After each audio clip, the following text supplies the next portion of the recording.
what's up? This is Curtis 50 Cent Jackson, and you're watching the Enthusiast Report right here. Guys, welcome to the Enthusiast Report. I am sitting here with a man in the cigar industry who probably doesn't need much of an introduction, but Mr. Matt Booth, the legendary cigar maker. Matt with Room 101 Cigar, the brand, right? That's correct. Yeah. Matt, thank you so much for being here today. Thanks Appreciate for it very having me. much. I Absolutely. appreciate you, man. We just finished a beautiful shoot here in Orange County, California. We thank you so much for coming out. I wouldn't have missed it. Matt, so I want to kind of follow up and catch up with you a little bit on some of the great things that have been happening with Room 101. Yeah. Now, I know Room 101 has kind of always been a craft cigar. True. And over the last couple of years, I want to do a follow-up because we talked a couple of years ago, we talked about you just recently went into the transition with STG. That's correct. And now it's been 2 years. Tell us Yeah. a little bit about kind of how that's played out as a craft cigar company. No, of course, man. I appreciate you asking. 2 years of rubber on the road, I see nothing but successful evolution, successful execution. I feel it's been a complete success. The concern, obviously, I think with some of our consumers initially was that our brand was going to become overpowered by this much larger entity. Yeah. And, 2 years later, that's simply just not been the case. We've been empowered to flourish beyond where we could have by our own means, not overpowered. It's been fantastic. That's a huge statement, overpowered and empowered, right? That's because correct. a lot of times I know when a craft company, a boutique brand is going with a company, let's say it's STG, it can be, instead of empowered, it can be overpowered. True. I mean, so have you had the same creativity that you've had? I mean, and you're very much an entrepreneur. I mean, that's been your career, that's been Thanks who for you are, noticing. as well as an artist to go along with that. So that was, at first, were you nervous? Were you I mean, of look, a transaction like I mean, this? this brand is my baby. Yeah. I built this from my coffee table at my apartment in Melrose and Genesee, to where it is today. So, of course, that was always going to be of great concern. But I established a relationship with some of their top-tier executives, and through that relationship, we established trust. And I knew that the intent was there to preserve our brand's equities and to allow it to flourish organically, not to somehow control or contort the pre-existing brand architecture or tamper with any of our pre-existing brand philosophies, And like I said, I established trust with them, and that was what ultimately led me to signing the deal. I believed that it was going to be in good hands, and we were going to share in the responsibility for the brand equally. What do you think's been the biggest challenge thus far when it comes to a merger of this kind, of an acquisition of this kind? What's been the biggest challenge for you as an entrepreneur? The biggest challenge, I think, honestly, man, assimilating into, okay, I walk into my office on a Tuesday morning and I decide that I want to take direction with a marketing campaign, with some sort of sales initiative, anything, by the end of the day, it's already in motion. I now, in this component of our business, now have partners that I'm very grateful to have, but we need to unify, right, on initiatives before we roll them out. There's more process, and in some ways that, you can find constipation in process, when there's a large machine. I believe that my position is effectively to be the caretaker of this brand, and to make sure that we fight through process to continue to deliver on our core principles and our core brand identity. When it comes to the blending or anything for the cigars, are you still completely overseeing that? Is there a team doing that? Have you added team members to that? In terms of creative, as it applies to blend mixture, blend composition, as well as product development, that is still completely 100% under my direction. Chief reason being that if it wasn't, it would simply be less than authentic to my vision, But I have a phenomenal team around me, from Chris Tarr to Matt Wilson, that are, I think, my greatest champions, my grandest champions internally in the organization, and they stand right next to me to make sure that we are aligned with process and with vision simultaneously. Yeah. To talk a little bit about entrepreneurship as well, too, by the way, especially since you are a startup guy. That's true. I have a question for you. Do you feel, a lot of times I find startup, which I've been a startup guy my whole life too. So do you find as a startup, you need less less red tape, and then once you kind of get the company in the right direction, you can get more of the systematic approach to it? Or should that start from the very beginning? I mean, I think that, vision without some level of form and direction is just, a complete free-for-all.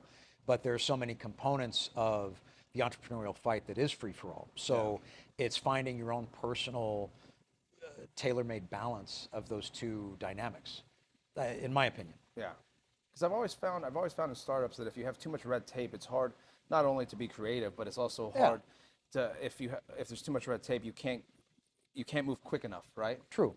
And I've found that sometimes I've seen that sometimes there's a small boat can beat a big boat sometimes, right? In some situations. Because most a small situations, boat, man. Yeah, most situations. Because a small boat can get around the big boat much nimble. quicker. When the big boat has to move, it takes a whole it takes a whole process. It takes a crew. Right? It takes a whole crew. I mean, it's the difference between running a small, cocaine boat versus an aircraft carrier, you know? But, what you forfeit in nimble movement, you gain in unstoppable power. So there's always a trade-off and a benefit and a rub to both environments, Which one do you think you enjoy more? The cocaine boat. Which one? The cocaine boat. Oh. Yeah, all day. Yeah. Boat. Yeah, boats. The boat. Yeah. Yeah, no, why I I enjoy double guess on being, that. I enjoy, our small clandestine cast of characters at our office in Los Angeles. We're a family before we're even, business partners and coworkers, and there's definitely a shared mission that's vibrations run deep through everyone. It's not just a job. If one team member falters, our crew could suffer. Yeah. And there's personal responsibility to each other. You've been able to create Room 101 not only just cigars, but Room 101 jewelry, True. fashion, Yeah. and then Room 101 gin as well. True story. What made you choose gin out of these? And then I want to talk a little bit about your fashion wear. Yeah, as well. of course, man. I mean, look, I set out to form Room 101 brand in the early 2000s, and the vision was to, I thought it would be quite cute to create the modern day version of Alfred Dunhill, something that was multi-category, luxury lifestyle that was reflective of the good life. But what does the Alfred Dunhill of 1965 look like by 2025? How does that look? And how does it look under my direction? In terms of the inclusion of craft spirit, I felt that gin was the appropriate move. At the time, prior to the creation of the gin product, I felt that craft gin was going to have its day in the sun for boutiquification, if that is even a word. Yeah. And I felt that it was the most appropriate and on brand for our collection. One of the cornerstones of our brand philosophy is to tamper with tradition. And gin is endlessly versatile in the way that you can modify its composition to produce different results to the end user consumer in terms of its taste and the way that it affects your palate and so on. Which gin is one of the probably one of the hardest categories. Correct me if I'm wrong. To sell it. Well, it's an intimate category. Yeah. But I also favored the idea of being a big fish in a small pond. Yeah. For me, that's my backyard. A smaller body of water has always been far easier for me to agitate and disrupt and to begin to dominate. And I didn't want to contend with the ginormous vodka brands of the world. I wanted to create something that was both appropriate and authentic to our brand, but at the same time, from a commercialization standpoint, something that I knew that I could go to war with and create real results. What do you see some of the differences between the cigar industry and the spirit industry? I mean, they're both brutal in their own way. I definitely think that there are significantly greater levels to the brutality and dynamics of that nature in the spirits business. There's a decent bit of regulation, far more so than the premium tobacco segment. Of course, with FDA and some of these other things that have come into the picture while we've been in the game, that's becoming more of a, a consistent component to the premium tobacco space as well, So you feel there's more regulation with spirits than cigars, premium cigars? Well, I mean, in terms of the licensing that you have to, a lot of the mechanical stuff. Yeah. I definitely think that it's a very challenging space to sell a product, especially a craft one. Yeah. There are a lot of barriers to entry that are less present and less prevalent in the craft cigar space. It's one of the hardest industries to navigate, the spirits industry. I agree. I mean, for instance, there's over 1,000 tequilas out there. Correct. Yeah, there's over 1,000 tequilas out there. So I always talk about with people, it's like what makes them purchase, someone's boutique tequila over when you got Casamigos, you have Patron, you have all these household names, right? So what do you think is with Room 01? What do you think? How do you overcome that as a craft gin right now? Well, look, I mean, I've always said nothing replaces the work. Nothing stands in front of the work. Like we've built our brand in all of our categories by guerrilla tactic and making sure we put hand-to-hand combat in place, right? Show up, meet folks, impress upon them what our brand vision is, as well as, the benefits to electing our product over someone else's. Yeah. And I think that's kind of the similarity, right, with the cigar industry and the spirit industry. It's very hands-on, especially in the beginning stage. Of course. Because I found that, it's kind of, what do you call it, lips to taste, or product to taste to lips, right? Same with cigars, same with spirits. But to get that following, you kind of have to build it territory by territory, almost like a war room, correct? Of course. I mean, that's kind of the way even the cigar industry, because if, let's say we launched a cigar tomorrow, and we were never in the cigar industry, which a lot of people have done. You've seen this over 15 years. You've seen many people come and go, right? Oh, yeah. We got national distribution. They're selling to everyone. They're taking out every ad they can. Oh, yeah. They'll drop, $3.5–5 million within a year, but no one knows of the product. Right. Right. So it's kind of built brick by brick in both these industries. Yes. Right. And then you can kind of pick up the distribution once you get the name and things like that. Incremental gains Yeah. and incremental victories turn to larger scale victories. Yeah. That's what it is. Start in your backyard, dominate your home turf, and move outward in tiers from there, and play to your strengths. Yeah. Yeah. Going widespread like that is, unless you have the financial fortitude to persevere through that, it's a recipe for disaster. Yeah. It's a recipe for failure. True. You'll fatigue yourself long before you hit pay dirt. Yeah. So is Room 101, since with STG, are you guys now, are you now more international? I know you guys have always kind of sold international, right? But have they helped expand that distribution as well? So we are expanding beginning of next year with full international distribution. We're going to start in the EU and fold over into Asia Pacific by the end of the year. Okay. Now, tell me a little about your fashion line as well, too. Room 101. Yeah, so Room 101, I founded in 2003, and the core of it has always been our handmade jewelry product. But from there, we've extended with just some, basic wearables. There have been seasons that we've produced duffel bags and other leather goods, exotics, things of that nature. So it's really, endless. The types of items and the classes of items that we put our name to, but our core goods are handmade jewelry, craft spirits, and premium tobacco. So how many years have you been in the industry? It's over 20 in the cigar business? Cigar business. This is 16 in the business, but 15 in market with a product. Wow. Yeah. So what's one of the craziest stories you've had on the road? Because you've been on the road forever now. Yeah. I have and been. You used to be on the road. Are you on the road more my now? My or life was less? the road. Yeah. My life was the road before.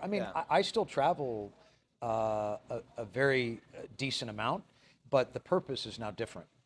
A lot of the initial years in the business was all, like I said, I was effectively a 1950s vacuum salesman. Door to door, handshake to handshake. Evangelizing our brand. And years of that work folded into the inclusion of social media, being able to reach people on their phone in their pocket 24 hours a day, which we didn't have that luxury when I started. Crazy stories? I don't know if some of these are Like crazy stories. stories. Yeah. I'm always ready for that. You're We're ready always for ready. it. You're ready for it. Let me think. I mean, the first one that comes to mind is when I urinated all over the shoes of one of the top executives in the industry. Can we talk about that? We shouldn't talk about that. We shouldn't talk about that. Maybe you can clip that out and post. Okay. Later. Did you really? Yeah. You said Who the was it? craziest story, Who man. was I it? mean, Can't say. Who was it? I'll tell you later. It was all in good fun. From one of the Big companies. big companies. Yeah. Was it Rocky? No. Rocky and I happen to have a very I don't know if it was a good or bad way, by the way. That's what I'm saying. It was a blend. A blend. It was a blend. There Okay. was mischievous, Yeah. goodwill, and also a little bit of, How funny. venom Yeah. in that urine. Yeah. You Yeah. couldn't do that anymore. I don't think I should. I'm not think you saying I should. couldn't. Yeah. Could and shouldn't are Yeah. two different. I definitely should not do that. No. Yeah. At the time, it was more palatable. Appropriate. Yeah, I think, Given the circumstances. given the circumstances. Yeah. Yeah. And it was Honduras, so Oh. yeah, Yeah. we were in Honduras. Yeah. Intercontinental Hotel in Tegucigalpa, very fine place. I'd highly recommend. There's an buffet. intercontinental in in Honduras? Tegucigalpa. Oh yeah. I didn't know that. Oh yeah, man. Huh.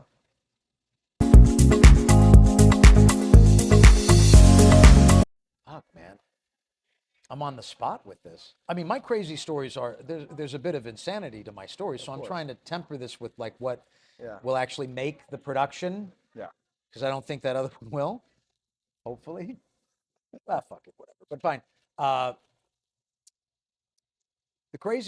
think the craziest story is honestly, and this is a little, maybe a little soft one, but I think the craziest story is like coming into an industry as, an aggressive and dedicated, self-made guy, and not having any support network other than the small cast of characters I was working with to facilitate, and fighting my way into a cottage space that was very resistant to any entry whatsoever. There was a lot of gatekeeping, and there was a lot of, I mean, there still is today, but at that point, it was a far greater barrier to entry. Yeah. I think the industry gatekeeping and actually making a go of it and winning over hearts and minds with the currency of authenticity. Yeah. And showing up and continuing to show up. Continuing to take the punches until their will grew tired, right? And to show them that I wasn't going anywhere. What advice do you give startup in any company, not just the cigar industry, but what kind of advice do you give as an entrepreneur and as someone that has succeeded and conquered in a business, in an industry? What kind of advice do you give to anyone that's doing a startup? Never stop fighting. Yeah. Never stop fighting. The day you stop swinging is the day that you sit down and you're done. You lost. Yeah. Yeah. Well, you said a crazy story. Okay. I mean, it is a business of animals. Yeah. In a lot of ways, right? I think that's one of the main differences between spirit world and smoke world, right? Is that, You would think the spirit will be crazier, and they're not. but they're not, because they're buttoned up. They're buttoned up. Like, everyone is drinking, everyone is moderately drunk, but nobody better be drunk, and Correct. nobody better show signs of intoxication. It's almost like you become the enemy of the game at that point. That's what I've seen difference of the two industries. Oh. Is because I love going to any cigar event, any Yeah. cigar thing, because we kind of let our hair down, let loose a little Yeah. bit. Everyone's real warm, everyone's Oh, real yeah. welcoming, and we've all seen someone do something. Yeah. In the spirit world, very buttoned up, Uh-huh. which you think it would be the opposite, which Yeah. is not, which No. is crazy. No, in the cigar industry, they celebrate Yeah. you becoming unhinged. Yeah. They celebrate enjoyment. They're and I do too. I'm over the moon when I see somebody really cutting it up and Yeah. letting loose and enjoying themselves. Like, I love that. Yeah. Good for them. Yeah. Good for them. I agree. Yeah. You only get one life. That's true. Yeah. That's No true. ratings. And we're progressively shortening ours. This is true. On this mission. But It's true. it's worth it. He who dares wins, man. So I have a statement that I always Tell me. that we always say. Okay. And we've asked all of our public figures this. So we always say, I say there's a hustler, an entrepreneur, and a businessman. Okay. Okay. Now, out of these three categories, okay, we've always said as a hustler, Yeah. you have to be all three of these categories. And if you're too much of any of these three categories, or if too focused on one, but this is what's going to make you well balanced in it. Okay. As a hustler, it's very kind of short-term thinking, but you kind of have to hustle. You got to move quick. True. Right. And then you have the entrepreneur, which is more the visionary, right? They're more the artist, and you can kind of get lost in this is the art of it, and they're not looking at the money side of it, right? And then you have the business person, the businessman. So who's about the numbers, he's about the systematic approaches. Now, sometimes if you have too much of that as well, too, you don't have the vision and you don't have the hustle because you're not seeing what it's going to take that short term and that long term. Kind of a numbers cruncher in a way. Today, where do you think you are in those three categories, or do you feel you're very more well-rounded in all three of those categories?